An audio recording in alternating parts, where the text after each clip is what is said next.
Welcome everyone, I'm MyTyme. This is NHL Supercard, and apologies for the delay in this video. I did collect a season reward and the idea was to bring that to you. However, because of the timing of it finishing and I was at work, I decided to restart a new one, get a load of those games under the way, and now we're 64 games into it. So first of all, road to the cup. As you can see here, I barely did anything. I didn't even get the rare cards. So hopefully for the next one, my team will be a little bit better, and I'll get a couple of rewards in there, maybe a good pick off the board, and I'll be able to push and give myself a chance of at least potentially doing a legendary card. I still think at the moment I'd struggle too much, so I can't be sitting there from the back end of ultra rare, beginning of epics, doing plus twos all the way through. It's too time consuming when there's other games and other things going on. But unfortunately, I didn't have as much time as I thought I might have done this weekend, so we missed out on that, but I did get my season reward. Now, before we go and do that, I'm just going to show you how this season is doing. Standings, I am third, as you can see here, so Ladislav and Doc Knox above me. It's a really chatty bunch, you can see, so I won't bore you with all the conversation. It's a bit too much to go through in this episode. And if we click on schedule, you can see that between us, when we have played... Come on. Ladislav. Okay, I did win this game, but we've both just full of epic pros, so it's just a case of what attribute is called, what support is used. I said I am lacking in the support departments, as you can see here. It's a rare and an ultra rare, so they're not going to do me any favours. They need to go. I need some new supports. Dot Knox beat me. Same idea again. All epic pros, just the way the cookie crumbles. So it's going to be tight between us. We are the top three. So hopefully, at least if I can get to that semi-final, at least get legendary cards, it's not the end of the world. In my previous King of the Ring, I got knocked out in the finals, came second, and I didn't energise for all 4 games and lost all 4 games. Now, I would have won because he only had legendary cards and epic pros. So anytime a legendary card was called, he was going to lose. So if I had been fully energised, I would have won. However, obviously I missed it. Joined in during the 4th game once it has basically started, and that was it. Too late, sayonara, game over. However, though, I wasn't actually too upset because, as you can see here, I need those supports. So when I saw an epic support, I'm now like, if I can just make a final, I don't really care if I win it or not, because I need supports. I need supports to help me in future seasons as well.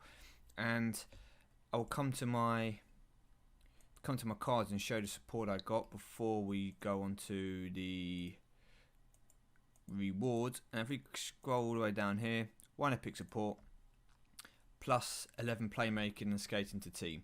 Now, it's an epic support, which is good. It's not particularly useful in exhibition because unless playmaking or skating is the first stat called up, you're not really going to benefit from using the card. For example, using it at the end, there's better ultra rare cards which will boost your stat. You need this card to be used when you've got multiple games forthcoming, so you can get the full benefit out of it. So potentially in a season, because if the computer does pick your card out, you'd be better off to put in this epic card than the bloody rare card that I've got in at the moment, which is probably +3 to all stats or something. So if I can get some better support cards, that would definitely help the season, and I'm happy to get that in exchange for another legendary card, which is probably not going to give me a pro. As I said, I'm lacking legendary cards at the moment anyway, so let's just try and work from the bottom and build up. But I did get a Scott Stevens as my reward. So as you can see here now, if we take away the Patrick Sharp, because he's not going to get pro'd at the moment unless it is from pack openings or he becomes another reward. That's 5 legendaries here, and yeah, a load of epics still. So can't quite get that pro at the moment. Need to do so. But one thing I am going to do here, and I thought I'd wait to do it in the video, is show something that a lot of people do forget, and like myself had forgotten for a while. So let's rectify that. This is the team I'm using. Now, you can't pro cards when you're in the season, okay? Someone has asked me that. If you start a season, any cards on your bench, any cards on the field cannot be taken out. They cannot be fed away. They cannot be all you can do is feed into them and make them stronger or add any enhancements to them, but you can't pro two identical cards. You have to wait to the conclusion of your season. So for a lot of you, if you're going to get towards the final stuff, that's 4 or 5 days for any cards that you leave, or minimum 4 days kind of thing, of any cards that you leave in your team. So think about that when you are going to start a season. Are there any of those cards you're going to want anytime soon? But with here, nothing I can do to these people apart from down here Johansson, and you might notice his overall stats are slightly weaker. You know, okay, no, he's not weaker than Brent Seabrook, but he doesn't quite look as good as some of the others. That's because I haven't added enhancements to him. So if we go to enhance and you look at his stats, 678 focus, 715 playmaking, 800 stick handling, and 738 skating. So basic stats here, pro'd out, pretty much a beast in stick handling. If you can get 800 as your basic stat without an enhancement, it's pretty damn good. 750 plus is kind of like, yeah, not bad for an epic.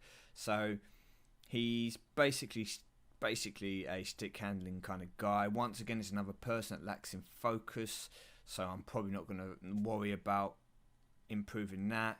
And I'm probably going to make him a 2-trick pony. Probably go with stick handling and then boost his skating up as well. 850. If someone's got about 850 in epic, you're probably going to win every game in that discipline. That's the kind of my benchmark that I've found, and I'll go back and show you very quickly here. Corey Crawford with the 861 in focus is my focus beast. Pretty much going to be any epic card in focus with that kind of stat, and there's somebody else done the same. Up here we've got 850 in the skating for Dion, and then over here we've got 850 in the stick handling. Unfortunately, Doug Gilmore wasn't quite good enough, so I kind of just balanced him out a little bit as opposed to focusing. And obviously same over here, Brent Seabrook, not quite as good, so we increased his focus a bit and his playmaking, and he was going to be like my go-to outfield focus card because I don't have a card at the moment which is high in focus. He was the best I had. So ideally I'd want to do playmaking on Johansson because I don't have a playmaker which is high in stats. But if you look at the other people, 776, 781, 776, 756, not too bad. So as a result, not gonna go out, not gonna just bang a load of those in. I'm gonna go for his strong points and I'm gonna go for that stick handling. So I'm keeping all the epic supports for the moment because I'm gonna use those.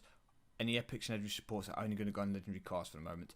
I would put them on these epic cards, but there is gonna come a time that the epic cards are no longer gonna be used in my deck, and then those enhancements are gone. So I will throw one stick handling on, which is going to put it up to 825. I'm going to put a skating on if I have one. Skating, and I'm probably going to put another stick handling, but do it as super rare. So I'm going to keep some. I want to keep a few more of these ultra rares as well. So if when I do get those legendaries, I'm almost tempted just to throw in 2 and leave them at 830 stick. No, we'll leave them at 840. Okay, yeah, that's what we're going to go for. So here we go. He's done. So as you can see, I can use him for stick handling and skating mainly. If I get stuck with playmaking or if he's the last card, then yes, he has to get done. So do that. If you have project cards and you forgot to put some enhancements on them, even if they're not cards you can use for a while, just use rare enhancements. Just put them on. You never know, it might help you. Just don't forget to do them. That's the basic thing. So all I'm going to do now is literally just play a game. Play a game before signing off.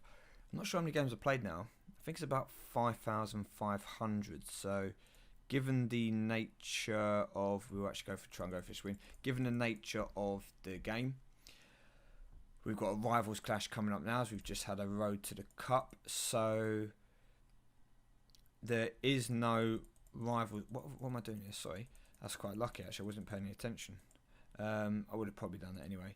Yeah, so given that there's a rivals clash coming up, if the rewards are good again, I do have some commitments with work. However, I do think I can allocate enough time, hopefully over the course of Thursday, Friday, Saturday, Sunday, that kind of period, to get myself in the top 100. Now, last time I did this, I tried to, and I ran out of time. I got called in to do stuff that I didn't expect, and I ended about, where'd I end? Can't remember. You might be able to remind me. 100 and something like that, 140th, somewhere around there. So this time I will try and probably do the big push early on the Thursday, so I might bring a video on that. Probably next time I do a video, looking at what the rewards are, looking at my progress, trying to do a big push on Thursday to give myself that kind of, should we say, cushion. Then I can try and add to it a bit Friday, add to it a bit Saturday, and if I'm still in like a good place to remain in that top 100, push for it on the Sunday. Because fortunately WWE Supercard won't have a Rivals Clash, a PCC. My NBA won't have a Rivals Clash. There'll be another Road to Championship, and it's going to be Road to Glory in WWE Supercard. So the good news there, oh no, we win it. Sorry, it's not fully maxed out. Yeah, so the good news there is this will be the only game that I really have to properly focus on. So it's going to be probably, touch wood, come on please, be the first legendary card or the first legendary pro that I'm going to get in the game, which is going to be as a result of the rewards, unless we get a good pull from this season, and I'm not going to hold my breath. Now I would like to get a board pull as well, a legendary board pull. Even if my legendary pull was a,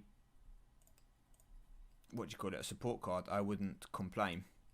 I'd be fairly happy, because legendary support, great. As I said, one legendary pro at the moment isn't going to make a lot of difference to my season and stuff. I will still use the same tactic of putting in a team which just gets me into legendary if I can. I'll just get myself into legendary rankings and then fill the bench up with weaker cards, because obviously I don't have a strong enough team now. If I put out all my best cards, I'm going to get spanked by people who just have loads of legendary pros. So even if I did get one legendary pro, it's not going to make a massive difference to that. It's not going to make a massive difference to my exhibition team. So it's just a case of trying to accumulate a couple of those pros.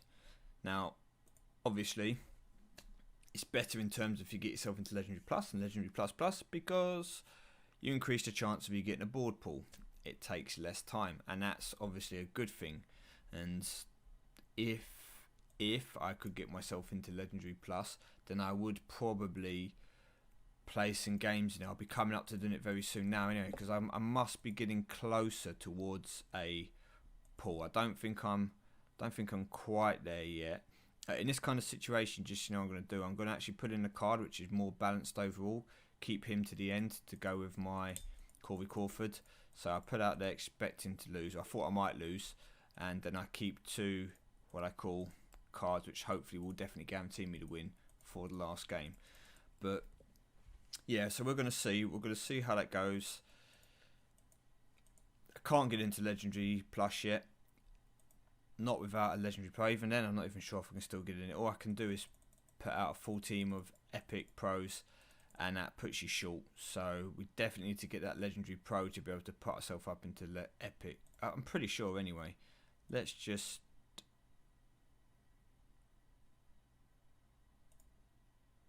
I'm chatting rubbish. Okay. I didn't realise. Sorry.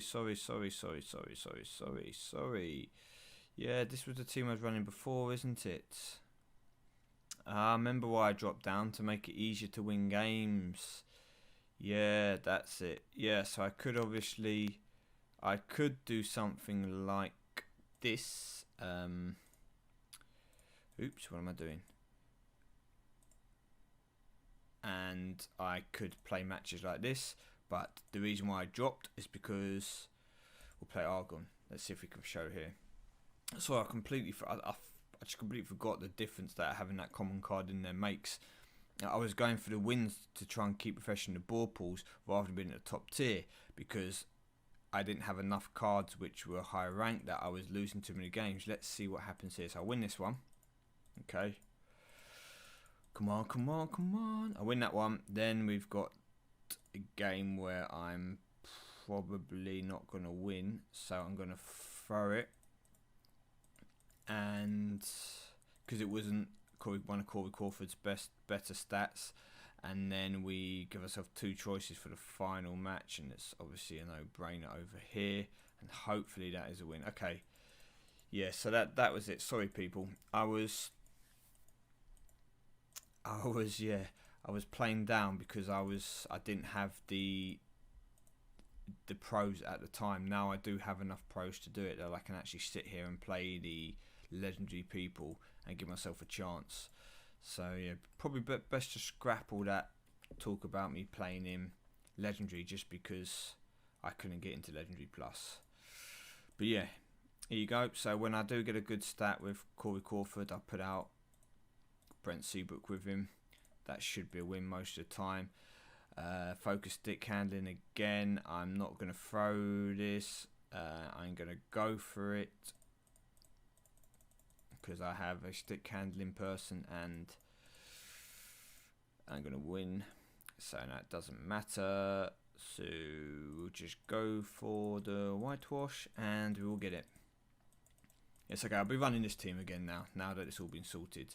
And it's going to hopefully slightly increase that chance of that legendary pick. Don't know how far away I am from it. I'll play one more game before signing off. But yeah, you do want to, once you've played a lot of games and you haven't had your top tier pool, if you want to try and move up to the highest tier you can get, even if it means taking a few more losses, because ultimately the win and loss ratio doesn't really make any difference. It's just psychological, and you want to try and get that good card picked, as soon as possible. Playing in the lower tier, if it takes you an extra 15 or 20 resets before you get the card, it's just bad for you long term in accumulating the best cards in the game. But obviously there isn't a science, so you don't know exactly when that board pool is going to come. You don't know, you just have to guess. You get an idea. I mean, you can try and count the game. Some people count the number of times that they get the reset. So by reset I mean a rare card or better, so that all the cards come back and you start again. Some people check what games they want. Say they want 3,000 games, they then see them on 4,500. They're like, well, about 50,000 to 1,500 games. 1,500, this should be definitely time to get a ball pool. Now I'm going to move up to my maximum tier and play all my games there. Both tactics are viable. I said I know that I got a legendary somewhere around 4,500. I think it might have been somewhere around slightly after. So I'm pretty sure that I should be getting another one coming up soon, which is why I was going to wait. I should get one in the Rivals Clash anyway.